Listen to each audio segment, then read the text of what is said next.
Obviously, it was expected, but it was still pretty devastating.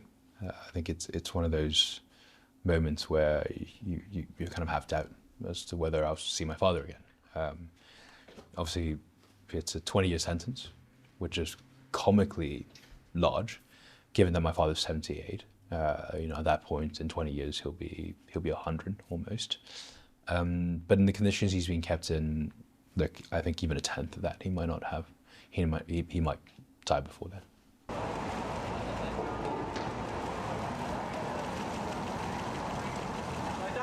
The President of the United States, President Trump, has said that he will free my father, something I've been incredibly grateful for, has given our family a lot of hope, and at this point it's about saving him.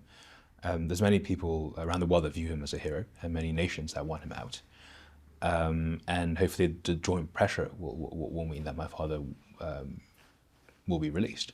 Labour, the current government in the UK has said that, I think it was Keir Starmer that said that, closer relationship to China will mean that we could have more dialogue with them.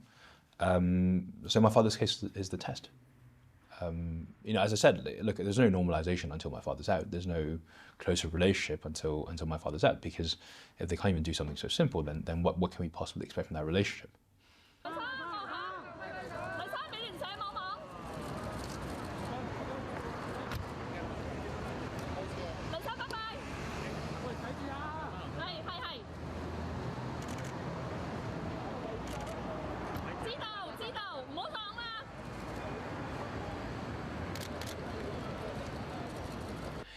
Many people are rightly worried about whether Hong Kong, are rightly worried that Hong Kong no longer has a rule of law.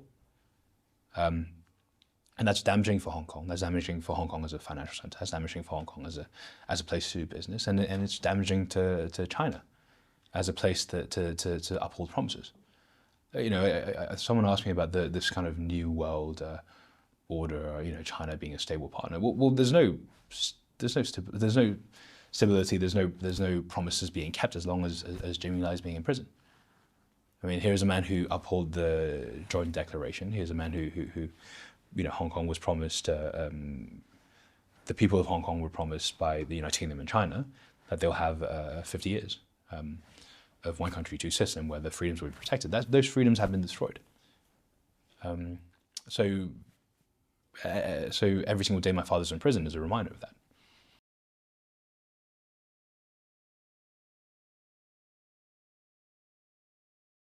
I'll keep fighting for his freedom. Yeah, obviously I'll keep fighting for his freedom. It's my dad. Yeah.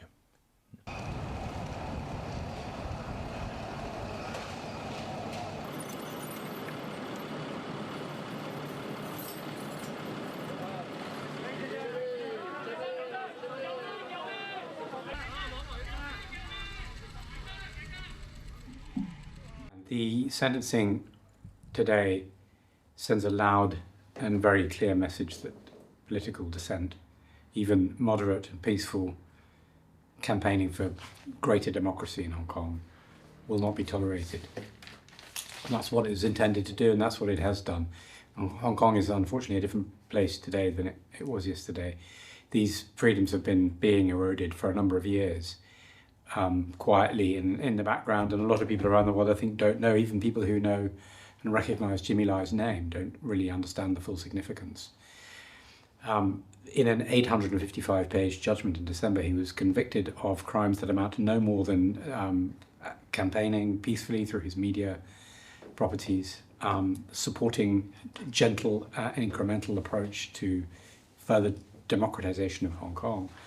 Nothing more, no violence, no threat of violence, no treachery. It's just a man standing up for the values of the old Hong Kong in which he grew up,